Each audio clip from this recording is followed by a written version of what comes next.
and welcome to this episode of I Don't Know Jack About Parenting, where today I'm going to be talking about how to love. So the big question is this: how are parents like us, who don't have a manual, who are doing the best we can, who feel as though we aren't enough, how are we going to raise healthy, happy children who we are proud of and still keep our sanity in that process? That's the question, and this podcast will give you the answers. My name is Ryan Roy, and welcome to I Don't Know Jack About Parenting, a podcast for parents who are being real with themselves. Hello and welcome back to this episode of I Don't Know Jack About Parenting, where today I'm going to be talking about how to love. What? A couple episodes ago, I was talking about some things and it just, and I, honestly, off the top of my head, I don't know what it is, but it led me in that episode to jot down and say, people don't know how to be loved. What? Not everybody was loved the same way growing up. Some people received love in the form of a, damn it, why can't you do any better than that? Yeah, they got smacked around. Some people got ignored. Can you go get me another beer out of the refrigerator? Some people, there was silence because there was an absent parent or two absent parents. Some people receive love from their grandparents simply because they picked up the slack and they were just too tired to raise another set of kids, but they did the best they can. See, we all received love differently because the people who were taking care of us, we assumed that's what love looked like. Those are the people we looked up to. Those are the people that were providing for us. And because they were providing for us, we were the closest to them, and therefore that's how we equate love. And occasionally, if some of you were lucky enough and some of you weren't lucky enough, you would actually get an I love you. See, there are so many households, the more research I do, the more people I talk to, where I hear, yeah, my father never told me he loved me. Or, hey, when I was really little, I think my mom used to say it, but I don't remember the last time she said it. So in a world of broken people, because we all come from broken people, and anybody who thinks they're not broken and just listen to that, says, I'm not broken, you're broken too. We all have our faults, we all have our insecurities, we all have our fears. And because of all of that, none of us truly know how to love unconditionally. Like, hey, I'll love you if you love me. I often ask my kids for hugs.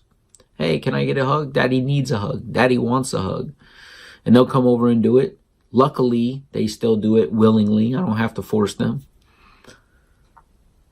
They often wake up and they want to snuggle with me or come and hug me and come lay in my bed, or I go and wake them up and, can you just lay with me for a minute, Dad? Yeah.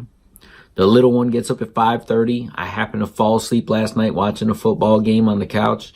He came down with my wife, and first thing he does, Daddy! And he jumps on me and just wants to snuggle and says, Blanky, Blanky. He wants to get under the blankie with me, feel that warmth.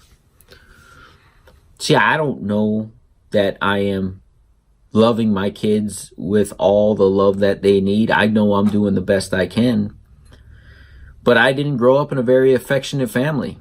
I don't remember the last time. My mom used to always say there were never kisses in my family. Nobody ever kissed anybody.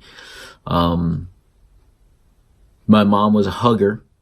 So she'd say, give me a hug. But I think after about age 9, maybe 10, I don't recall her ever like, hey, he's independent. He's a young man now. It's probably awkward for him to hug his mom, and just stopped giving hugs, and she stopped asking for them.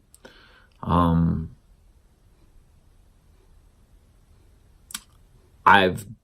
married to a woman who is Puerto Rican, and in their culture, kissing is a normal thing, right? So kissing on the cheek or saying hello to people, it's usually greeting them with a kiss on the cheek and walking away. And so I kiss and love and adore on my boys. I hug and love on my boys. But more importantly, I think my actions and my words tell them that I care. The question is, what does that look like for you? Like, I'm sharing a little bit of what I do, but what I think I'm doing is what feels right. But what feels right for you? Like, what do you wish your parents, what do you wish your dad, be the dad you wish you had? What do you wish they did for you? What do you think was missing? What was lacking? And please place that in your repertoire as a parent. If dad never hugged you and you wish that dad would have hugged you, hug your boys, hug your girls. If you wish they would have brought you to the movies, bring them to the movies. If you wish they would have played video games with you, play video games with them. But really, more importantly than what you can replace that you didn't have, what are some of the things that were detrimental? What are some of the things that you wish they would have never done to you? And take those lessons and try, listen to what I just said, try to slowly remove that from your parenting skills. You want to know why? Because I say that because we default to what we know, and what we know is what we experience. And I believe if you experience yelling, my mom was a yeller.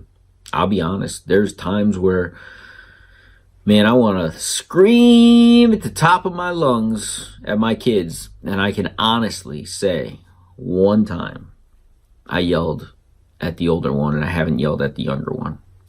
But I know it's in me. I feel it. I walk away because I'm better than that. You're better than whatever your parents did that you didn't like. You're conscious of it. And because you're conscious of it and you're aware of it, you can do better. Don't default to, well, my dad beat me, so I turned out okay, so I'm going to beat my kids. Hey, they cursed in front of me all the time. I only filled up 1 quarter jar with, charging myself for saying curse words. Like, do better.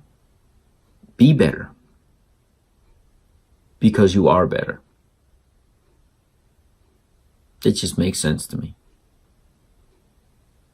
I'll leave you with those thoughts. See you in the next episode. Do you want to be the dad you wish you had? If so, go get my free book, Be the Dad You Wish You Had, at BeTheDadYouWishYouHad.com. Inside, you'll find my most effective 40 tips to quickly and easily transform yourself into the ideal dad. Go to BeTheDadYouWishYouHad.com now and get it while it's free.